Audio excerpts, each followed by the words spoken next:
So hi everyone. In this session we will see how we can actually implement a program for matrix multiplication. So in the last session where we have seen the algorithm and step-by-step procedure to conduct the matrix multiplication inside a program with the help of pseudocodes. Now we will create a complete program which can read two matrices and we can multiply it, and the result will be printed as an output. So I'll try to do the programs very quickly.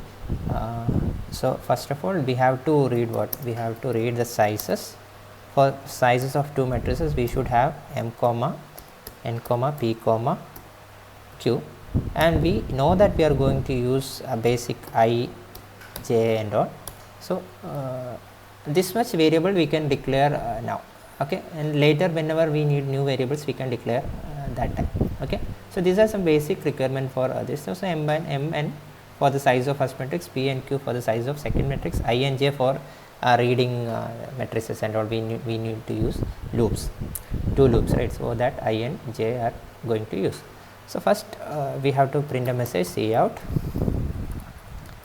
enter the size of matrix 1, okay. Here we are going to read cin m comma n, and the same message I am just copy pasting for matrix 2, and here I am changing this message, enter the size of matrix 2, okay, slash n for new line, otherwise all messages will be come in the single line, so it will be clumsy. To avoid that I have just given a slash n. That for the second matrix we are reading the size into p and q. Hope this much is clear for you. And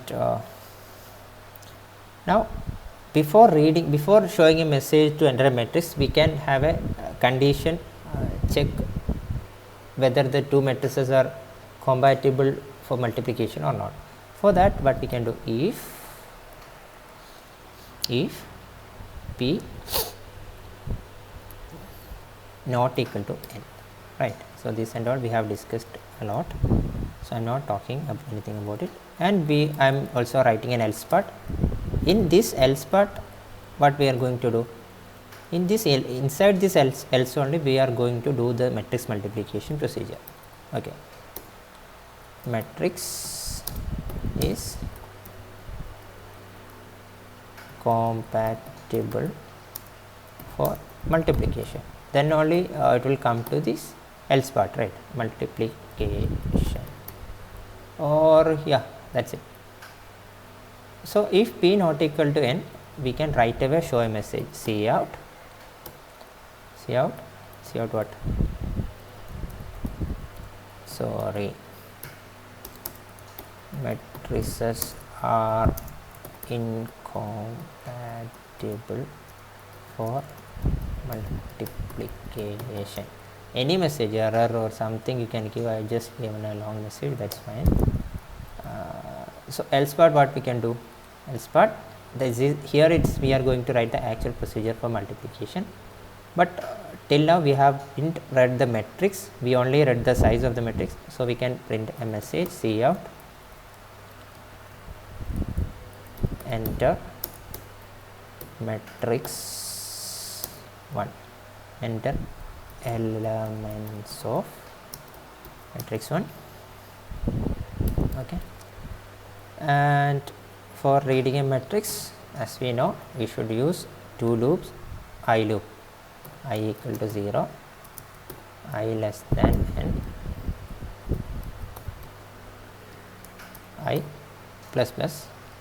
The program will be bit long, but it is very simple only. Just understand and follow this, okay. J equal to 0, j less than n, j plus plus, sorry, it's a m by n matrix now. So for I equal to 0, I less than m, I plus plus, j equal to 0, j less than n, j plus plus, and inside that cin what, cin we should have two matrices, but we haven't declared yet. So I am going to declare it now, m a t 1 of the maximum size. It's a 2-dimensional matrix. I am giving 10 by 10 or 5 by 5 is enough, because anyway we are not trying anything more than 5 by 5. So that's up to you, no issues. It's a 5 by 5 two matrices, and we can also define the resultant matrix, RES or C or whatever. So I'm just giving RES as we discussed in the example of this came to, this should be 5. So result also should be of the let's say the maximum size can be same. Fine. Then C in MAT1 of I j. Fine. And this is enter the element of matrix 1. This is the command for reading matrix 1. I am just copying it, now pasting it, and I am changing it for matrix 2 as well. What are the changes I need to make? The message I have changed in matrix 1 to matrix 2. Slash n, let it be beautiful in the screen. Okay. Here the size of second matrix will be P Q. Since I and J are finished using for the first purpose, then we can reuse it for reading the second matrix. Then instead of mat 1 we should read mat 2. Okay, hope this much is clear for you. Fine. Now we are going to multiplication procedure, multiplication steps. Okay, so what are the multiplication steps so that we have discussed? So basically I'll just take the slide for your reference. Yeah, that's fine, let's go on. So the resultant matrix will be of the size what? It should be of the size, the RES will be of the size what? If the matrix is M by N, P by Q, the resultant matrix will be of the size M by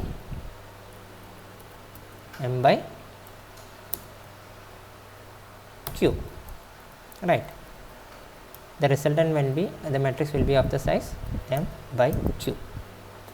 So for generating the resultant matrix, we should use these two loops as what? For I equal to 0, I less than M, I plus plus, J equal to 0, J less than Q, because we are generating a matrix of the size what? M by Q. So the row will be M, column will be Q. So that's why we are using two matrices of this kind. So I have just given this closing simple for this. Okay, and for each position of the result matrix we have to sum up a number of multiplicative terms. How many multiplicative terms will be there? That is also we have discussed in the previous video. So here, since I and J we have already used, we should use a new variable. So in that series I, J, K or P, or I mean P we already used, T or X or Y or whatever you can use, but the standard one I can use K, because I, J, K it's in alphabetic order, right? So we are using a new variable for looping, that is K. It's nothing but an integer variable. Fine. So the K is equal to 0.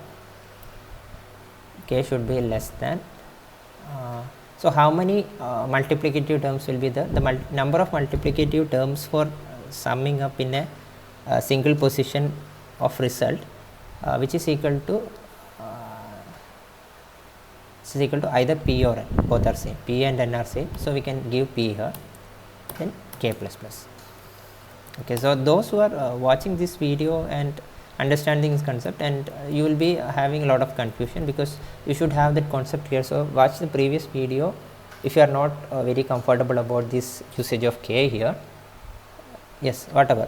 So here I am going to add the condition that we have discussed there. The resultant Ij, that means the resultant position should be equal to resultant position Ij. I mean we are actually, it's like a summation term, we are summing it up with a multiplicative term. What are the multiplicative term here? That is from M1, mat 1 the corresponding position of mat 1, that means I k into mat 2 of k j. Okay, this also we have discussed in the previous part.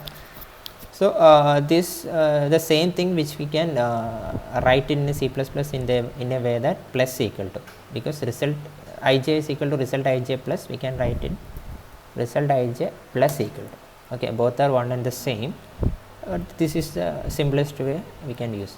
Okay, so hopefully the matrix multiplication will be completed. Now we can print the result to check whether the multiplication is completed or not. For printing result, I am just copy paste this matrix reading code again,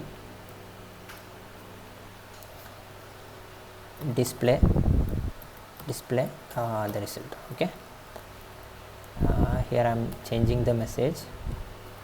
The result is, okay, the result is I equal to 0, I less than, what will be the resultant size? It says m by q, right? So I am going to print the resultant matrix. So I have just given, yes, for printing we need some kind of a beautification, right? Otherwise it won't look like a matrix. So for making that,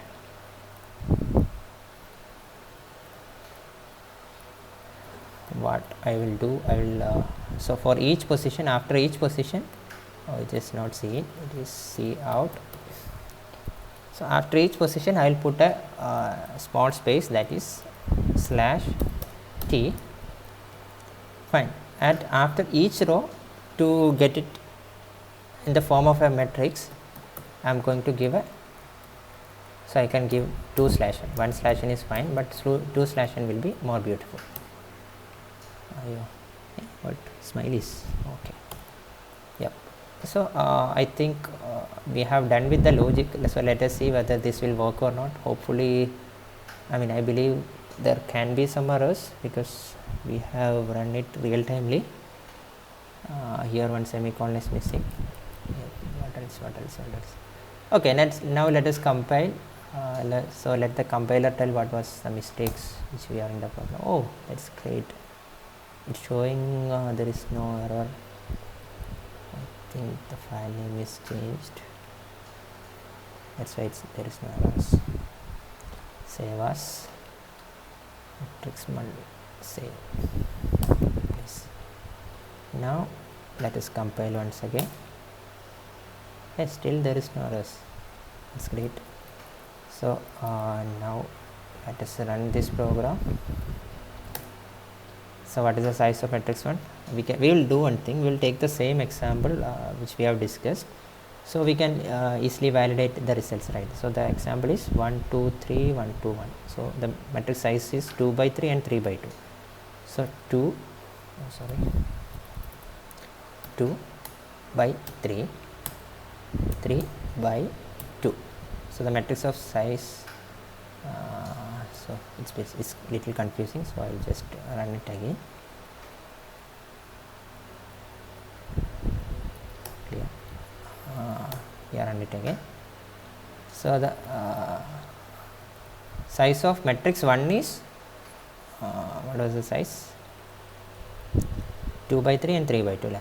2 by 3 and 3 by 2. Okay. And this is not 12, this 1 is as part of matrix 1 and this 2 is as part of matrix 2, that's part of the message. Okay, so the size is 2 by 3 and 3 by 2.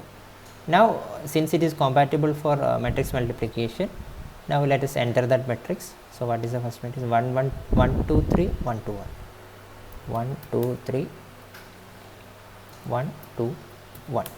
Okay, so enter elements of matrix 2. What is the matrix 2?